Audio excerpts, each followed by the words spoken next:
தத்தி தத்தி போகும் பாஞ்ச புள்ள போல புத்தி வச்சதாலே மனசு இருந்தது. திருவிழா கூட்டத்தில் தொலையிற சுகமா தொண்டை கோழி தாண்டி வார்த்தை வரவில்லை. என்னென்னவோ பேச உதடு நினைச்சது. பார்வையா பார்த்ததும் இதமா பதறது. ராத்திரி பகலாத்தான் நெஞ்சில ராட்டினு சுத்துதடி.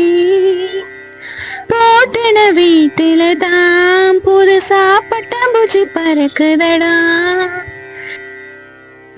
லேசா பறக்குது மனசு மனசு, ஏதோ நடக்குது வயசுல. பூவா விரிகிற உலகம் உலகம் தனிசா கிடந்தது இதுவரை.